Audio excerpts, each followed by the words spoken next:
Good morning, students. So today we will discuss about Dhrupad. So question is बेटा what is Dhrupad? ये और you can say Dhrupad गायकी क्या है? तो बेटा Dhrupad means a singing of slow motion. ठीक है ना? A singing with slow motion that is called Dhrupad. इसमें 3 और 4 लाइन्स रहती हैं. उन्हीं लाइन्स को रिपीट किया जाता है बार बार और बहुत ही स्लो ताल में ये गाई जाती हैं. और ध्रुपद के साथ जो अकम्पनीमेंट किया जाता है बेटा मेनली पखावज या लोअर ऑक्टेव का जो तबला ट्यून किया जाता है उसके साथ इसका अकम्पनीमेंट किया जाता है. तो Dhrupad is a slow singing with 3-4 lines. Question बेटा 5 और 6 मार्क्स का ये क्वेश्चन एग्जाम में आएगा, तो उसको थोड़ा सा डिटेल में करते हैं. लेट अस सी. ध्रुपद बेटा, Dhrupad is a style of singing and there is no solid proof that who originated Dhrupad. Some scholars pretend that Dhrupad originated during 13th century, but some scholars said that Dhrupad originated during 15th century by राजा मान सिंह तोमर. ठीक है ना, he was a good Dhrupad singer. तो राजा मान सिंह तोमर के द्वारा इसकी invention मानी गई है बेटा. तो कुछ डेफिनेशंस हैं इसकी. फर्स्ट डेफिनेशन है according to Pandit Sharang Dev, the slow composition that has 3-4 lines is called Dhrupad.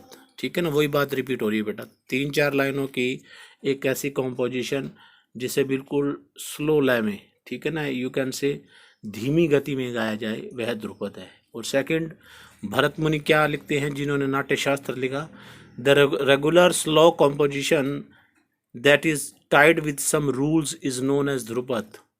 ठीक है बेटा. तो ध्रुपद जो बेटा गायकी है वो टफ है, मुश्किल है. मॉडर्न टाइम में इसको कम गाया जा रहा है. ये मतलब ऐसा मानने में है कि धीरे धीरे ये लुप्त हो रही है.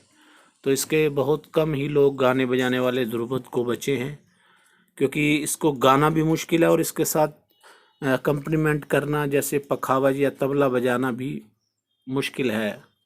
मतलब need lot of practice. So then you can sing dhrupad. ठीक है बेटा. ये 13th सेंचुरी से माना गया है, लेकिन कुछ कहते हैं कि ये 15th सेंचुरी से राजा मान सिंह तोमर ने इसको इन्वेंट किया है. तो इसके बेटा टाइप्स देख लेते हैं, पार्ट्स ऑफ ध्रुपद. तो ध्रुपद के 4 पार्ट हैं, स्थाई, अंतरा, आभोग और संचारी. आजकल के जो गाने के पार्ट्स इतने नहीं हैं, आजकल सिर्फ स्थाई और अंतरा चलता है, लेकिन ध्रुपद में स्थाई भी होती थी, अंतरा भी होता था, आभोग भी और संचारी भी. स्थाई मीन्स, स्थाई इज द पार्ट ऑफ राग which the structure stand. The first line of rag known as स्थाई, or you can say the starting part of राग और गत. ठीक है ना, किसी भी कॉम्पोजिशन का जो स्टार्टिंग की जो लाइंस होती हैं उसको हम स्थाई बोलते हैं. देन बेटा सेकंड पार्ट है इसका अंतरा. It is the portion which is higher in pitch than sthayi. After the ending of sthayi antara begin each raga has antara. ठीक है ना. स्थाई और अंतरा सभी रागों में मिलेंगे बेटा, चाहे वो ख्याल गायकी हो, चाहे वो ध्रुपद गायकी हो, चाहे वो सुगम संगीत हो. ठीक है ना. थर्ड इसका पार्ट है बेटा आभोग. It is the part which joins sthayi and antara. मतलब आभोग एक ऐसा पार्ट है ध्रुपद में जो स्थाई और अंतरा को कनेक्ट करता है, जोड़ता है. और नंबर 4 है बेटा संचारी. It is the last part of the composition and all the movements of the राग. संचारी जो है ध्रुपद का लास्ट पार्ट होता है बेटा. इसमें जो है कॉम्पोजिशन के अंदर राग्स की मूवमेंट करते हैं. ठीक है ना, दैट इज संचारी.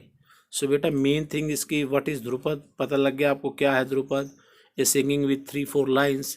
Then parts of dhrupad, there are 4 parts of dhrupad, sthayi, antara, abhog and sanchari. Sthayi is the starting part, antara after sthayi comes, abhog it's the part which joins sthayi and antara, sanchari it is the last part of composition of dhrupad and all the movements of the राग. तो ये बेटा 4 parts हैं, इनकी छोटी छोटी definitions हैं. और कंक्लूजन इसका क्या है, dhrupad is a part of slow singing और you can say slow composition. It is accompanied by tabla और pakhawaj. Different types of musical laykari are presented in the form of dugun, tigun and chaugun. ताल मैंने आपको करवाई थी, एक यूनिट कंप्लीट करवाई थी जब स्कूल हमारे क्लासेस लगती थी, तो उसमें जो तालों की दुगुन तिगुन चौगुन आपको बताई थी कैसे लिखनी होती है, तो वो उसका यूज़ जो है ध्रुपद में किया जाता है। Dhrupad is usually performed in चार ताल, झप ताल एंड सूल ताल। ये इसकी मेन ताल है बेटा, चार ताल में, झप ताल में और सूल ताल में हम जो है ध्रुपद को गाते हैं। In modern time, the musicians are less using Drupad in musical shows. The learner needs lot of patience to listen it and performer needs a lot of practice to perform it. Means बेटा ध्रुपद को सुनने के लिए भी बहुत ज़्यादा patience की ज़रूरत है, और जो इसको परफॉर्म कर रहा है, जो आर्टिस्ट है, उसको भी लॉट ऑफ प्रैक्टिस की ज़रूरत रहती है ध्रुपद को परफॉर्म करने के लिए। तो बेटा ये कंक्लूज़न है। मेनली इसकी डेफिनेशन स्टार्टिंग में आपको बता दी मैंने, 2 डेफिनेशन। देन इसके पार्ट्स आ गए, 4 पार्ट्स हैं, स्थाई, अंतरा, अभोग एंड संचारी। देन ये कंक्लूज़न है कि ध्रुपद के साथ जो अकम्पनी करते हैं इंस्ट्रूमेंट, वो पखावज और तबला है, ठीक है ना। उसमें डिफरेंट टाइप की लयकारी जो ताल में होती हैं, दुगुन तिगुन, your you can say single double, ठीक है ना, और इसमें चगुन का भी जिक्र है। तो Dhrupad is usually performed in चार ताल, झप ताल एंड सूल ताल। ये इसकी मेन ताल है बेटा। मुश्किल है झप ताल, ईजी है, सूल ताल, चार ताल, ये सारी क्लासिकल की तालें हैं। मेनली ये ध्रुपद के लिए यूज़ की जाती हैं। In modern time the musicians are less using dhrupad. आज के टाइम में, आधुनिक समय में इसका जो यूज़ है कम किया जा रहा है, ठीक है ना बेटा। तो इसके ये तो आपको ध्रुपद मैंने समझा दिया। तो ध्रुपद का कुछ एग्जाम्पल मैं आपको एक डेमो दे रहा हूँ कि एग्जाम्पल ऑफ ध्रुपद सिंगिंग, ठीक है ना। How can we perform dhrupad, ठीक है ना। या हम ध्रुपद को कैसे गा सकते हैं, या ध्रुपद कैसे गाया जाता है, इसके रिगार्डिंग एक डेमो डाल रहा हूँ। तो इस डेमो में आप देखिए कि ध्रुपद किस तरह से गाया जाता है। मतलब जैसे ही आप सुनेंगे आपको लगेगा कि वेरी वेरी स्लो कॉम्पोजिशन है ध्रुपद की। तो इसको आपने एक बार देख लेना है और समझ लेना अच्छे से।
तो ये बेटा ध्रुपद का एग्जाम्पल था कि किस तरह से ध्रुपद को परफॉर्म किया जाता है। आपने देखा कि ये एक तरह की स्लो सिंगिंग है, ठीक है। तो ये नोट्स डाल रहा हूँ बेटा 3 पेजेस के।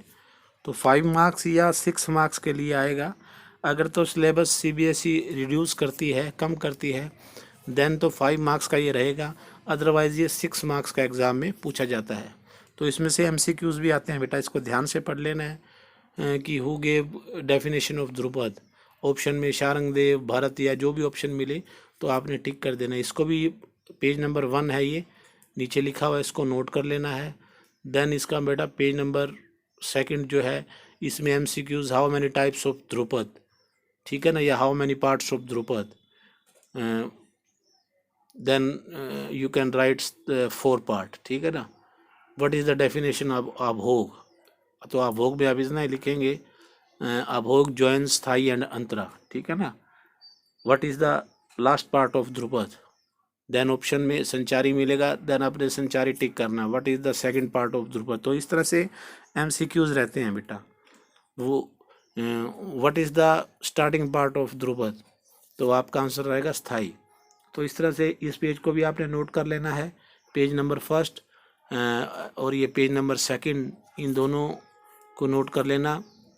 और इसके बाद इसका कंक्लूज़न है कि पेज नंबर 3 पे, जो पेज नंबर 3 में रहेगा उसमें MCQs जैसे ध्रुपदी जे डैश सिंगिंग, तो आपका आंसर रहेगा स्लो सिंगिंग, ठीक है ना। विच इंस्ट्रूमेंट्स अकम्पनीड फॉर ध्रुपद, ठीक है ना। तो आपका आंसर रहेगा तबला या पखावज, ठीक है ना। तो which types of laykari used in dhrupad, option में अगर दुगुन रहता है तो दुगुन, तिगुन रहता है तो तिगुन, चौगुन रहता है तो चौगुन आपका आंसर रहेगा। विच ताल इज यूज्ड फॉर ध्रुपद, ठीक है ना। तो आपका आंसर 4 ताल भी हो सकता है, झप ताल भी हो सकता है, सूल ताल भी हो सकता है। और क्वेश्चन रहता है मॉडर्न टाइम में म्यूजिशियन, मतलब मॉडर्न टाइम में ध्रुपद का यूज़ कम है या ज़्यादा, तो आपका आंसर रहेगा कम। तो इस तरह से बेटा ये 3 पेज के नोट्स हैं, तो इसको आपने नोट कर लेना है। और इसको नोटबुक में लिखना, आपने एक अलग से इसकी नोटबुक लगा लेनी है। ये हमारी 2nd यूनिट बेटा चल रही है, ठीक है ना। 2nd यूनिट स्टार्ट हो गई हमारी। तो ये 2nd यूनिट के जो ध्रुपद टॉपिक है 3 पेज का, इसको नोट कर लेना है। समझ में ना आए तो डाउट बॉक्स में मैसेज डाल देना, मैं आंसर दे दूँगा। Thank you.